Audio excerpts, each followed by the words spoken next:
In this game, winners win, and I only back winners. Trainer Kenny McPeak is a proven winner, and his horses are in my portfolio. And now they can be in yours too. McPeak's champion horses and Derby hopefuls are now featured on Morning Line. With Morning Line, I don't just watch the race. I own the moment. I invest in champions. This is my edge. Buy, sell, trade anytime. Morning Line. Own the game.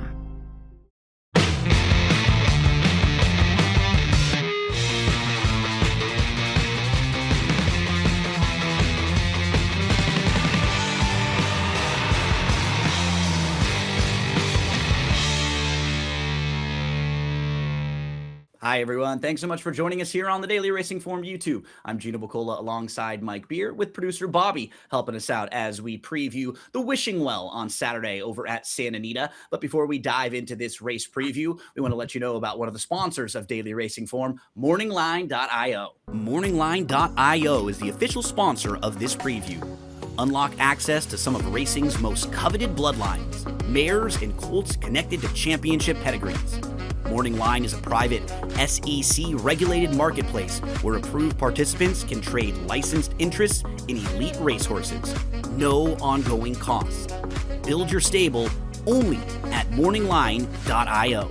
Mike, let's take a look at the field for this one. While this is just a listed stakes, it's an ungraded stakes. We've actually had some really nice horses the last couple years use this as a starting point. I think AG Bullet a couple years ago won this, and then last year Queen Maxima. Those are some really nice turf sprinters. Curious if we have another one in here, maybe a horse like Gratefully, who has been very, very impressive so far in her career. She is a perfect 4 for 4 and undefeated, and I think we got to start the conversation with her. Yeah, it seems like if anybody's going to get to the level of those two fillies that you just mentioned, it's probably Gratefully, because the other ones we kind of at least have some idea of what they are.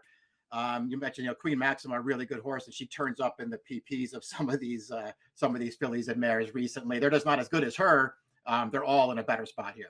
This is not an easy spot, though, for Gratefully. She's definitely going to be facing some competitive horses and some horses that are tougher than a lot that she's been facing so far. Let's see what Timeform US thinks about how this race will shape up with the pace projector here. Remember, you can find this pace projector for any race when you're using the Timeform US PPs. I do think it might be a little more competitive up front, just with the presence of a horse like Jungle Piece to the outside. That horse is really, really quick. I don't think she wants to come from off the pace all that much, Mike. I mean, and Gratefully, while she is fast, she showed us last time out that if they go too quick, she can sit off the pace and not have to necessarily battle with them up front. That's true. It's nice that she's sort of got that handy running style where if somebody else does decide to go, and I kind of agree with you, I'm not sure that this pace projector is something that I 100% agree with, because I think there are horses in here who could show some speed here and maybe push this pace a little bit. I guess the good news is for Gratefully is if that happens, she's probably not that badly compromised. Let's meet the field here for the Wishing Well $100,000 stakes race. This is going to go as race number 7 on Saturday at Santa Anita. And this one is on the 6 furlongs on the flat turf course there. We start things out with Antiphona, stakes winner back in 2024, then was off for 14 months. Her 2 races since haven't been great. She's tough for me to get a read on. Not all that quick early. So going 6 furlongs from the rail, she's probably going to need a setup and the right type of trip. Yeah, I guess the question with her at this stage of the game, Gino, is can she still run? Because since she's come back from that really long layoff, she hasn't really been that effective. So she has some questions to answer. I'll admit I took a long look at her, mostly because I still remember, we're going back 2 years now, but when she won the Sweet Life here down the hill, that was such an impressive performance from her, a big late run from out of it. She hasn't really backed that race up since, and her last 2 races are obviously a concern. We move to grade 3 place filly Amarita. I mean, all you have to do is eliminate the San Clemente back in July, and the form prior to that is very solid. It would be competitive in a race like this. It's just that she hasn't raced since July, and you had a little layoff after a layoff. But as far as, class is concerned and where she stacks up with this group, if she comes back and she's A game at the top of her level, I think she can absolutely compete with this group. I agree with you. We'll see where she is off the long layoff, because it is a long layoff, and maybe they're just sort of getting started here to stretch her out again. It's interesting though, because she was a speed horse early on when they were going longer distances with her, and she was pretty competitive using her speed going longer. I don't know, Gino. the one time they turned her back in that grade 3, 2 starts back down the hill, I thought she ran great in there. I don't know if you agree with this or not. The pace to me looks fast, but to me it wasn't fast. And I just thought Jungle Piece had all the best of it there on the lead. This horse was wrangled early to take back the last. And she was catching that horse at the end. I thought she put in a huge finish there in an underrated performance. I think that race makes her really interesting in here if she's ready to go off the layoff. Completely agree with you. I like horses like this who have like natural speed, but now they can close. We know she's not so slow that she gets outrun by a group like this, but she can finish at a sprint distance. She could be a really big price. Like she could be a horse that gets forgotten about and even floats up more. Keep an eye on Amarita. We move to I'm About to Go. She was a nice winner last time out. DeMuro actually goes to the horse that you like a little bit, Amarito, because he's going to ride there for Mandela instead of for Leonard Powell here with I'm About to Go. But this horse will wheel back quickly after just a couple of weeks ago winning down the hill. That was a really nice effort. Has wins from 5 to 6.5 furlongs. So distance really shouldn't be an issue for this one. I think it's just sort of class. You can see when she faced Gratefully 2 starts back, was a little overmatched, even but 4 starts back behind Navy Bell and Egyptian Mao, has to turn the tables on Miss Lizzie. It's just, there are 4 or 5 horses in here that she's got to get the better of that have been in front of her recently. I think that's the real thing that would hold you back here. Nice win last time, and she's got some decent races on her card overall. It just feels like every time they step her up to face some tougher horses, she's just not really up for it, and they're going to step her up again for this. Real wild card in here is the 4 Saratoga Specialist. Horse comes in, has not raced since August the 20th over at York, and her whole career, Mike, is going 5 furlongs in 5 furlong sprints. She actually ran pretty well in a field of 19 last time out. She was mid-pack. She was about 4 lengths off. She found room in between horses. She ends up finishing 4th that day in that massive field. So she beats 14 other horses home in a good effort. If you look at her workouts on first.tv in the morning, she had a couple of them. On February the 7th, she absolutely crushed 2 other workmates. She looks like she's a pretty nice horse. You never know. She's working on the synthetic, and this is a turf sprint, right? She's coming off a layoff. But just from ability standpoint, she looks like she has some talent there. I'm just kind of curious what she'll be like first time out of the box in North America, but I think there's something there with her. Yeah, that's good info there about the workouts. That's not something that I looked up. So I like hearing that kind of stuff. I'm with you. It'll be interesting to see how she matches up here. I mean, I went back and checked out several of her races over in Europe, and I'm just not really thrilled with them, Gino. I mean, she does look like she's maybe not the easiest horse to ride. She was very green early in her career. They did put cheek pieces on for that win 3 starts back, and that seemed to focus her a little bit, but it still wasn't that impressive of a victory, at least in my opinion. And I don't love her 2 races since then. Yeah, I'm going to use her underneath. Just kind of curious what she shows up and runs like first time here in the U.S. Miss Lizzie is a horse who has had some success sprinting on the turf previously. Was actually 3rd in this race in 2024 behind AG Bullet. Lots of layoff lines, though, over the last year and a half, right? You see a race off, race time off. I do like when horses like this are able to string a couple races together and maybe build up some fitness. I think that could help. I just need to see a little bit more off the recent form. I want to see a couple races together from her, but we know she can come running, Mike. If they go quick early, she will come flying late. Yeah, I agree with you. I mean, at least there are, some races that, you have to go back a couple of years now to get to them just because she hasn't raced that much since. But there are a couple of races back there that would give her some kind of a chance to be competitive in here. I don't know what the issues with her were, but she just could not get a campaign going as a 5-year-old last year. Just one layoff after another. And now she's back without a layoff this time. So maybe that's a good sign. We move to Gratefully undefeated 4 for 4. She's won on a sloppy track and a muddy track, and then twice sprinting on the turf.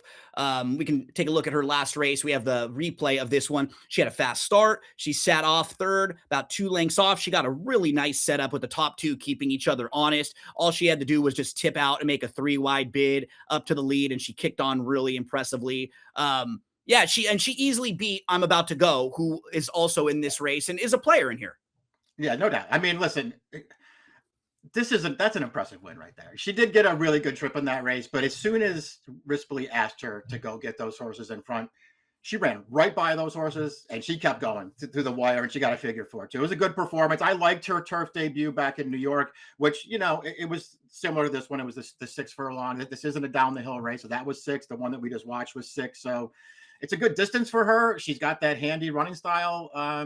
which gives her rider options in this race. I mean, she's easy to make a case for, but as you were alluding to in the open, this is a way tougher spot for her than either of her first 2 turf starts. Yeah, I think there are like 3 or 4 horses in here that might be better than anyone she's faced at Yeah, all. So 100%. she could absolutely deal with this group, but at a very short price. These just feel to me as a gambler like the types of horses you're supposed to try to beat, right? You're supposed to try to take a shot against, and then you see where they stack up from a class standpoint. We move to Navy Bell. I'm going to keep giving her another shot, Mike. I've gone to her a few times recently. She stakes placed. She seems to have lost some of her positional speed in her last few. I'm not sure. She actually broke on top last time out. You don't see it on the page. And then all of a sudden, she's 8th of 9. It's like, why was she on top and how is she 8th now in this situation? And she was down inside. She actually closed pretty well.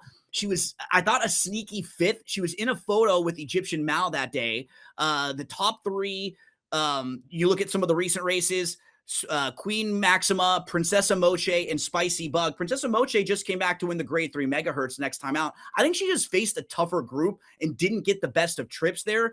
I hope that she can just break on top and sit in a better spot. Just use some of that early positional speed and not have to come from so far out of it. Because I do think she's good enough to compete with a group like this. We see her beating Egyptian Mao just a few starts back. I think it'll all come down to trip. I do wonder about price too. She could be a fair price in the 6, 8 to 1-ish range. What do we do with Navy Bell? Yeah, I agree. I feel like she could be a price too, despite having some figures that stack up really well with this field. I think there's a chance that she gets lost. Listen, Gino, I don't have anything to really add to what you just said about this horse. Not only her last start, even the race 2 starts back.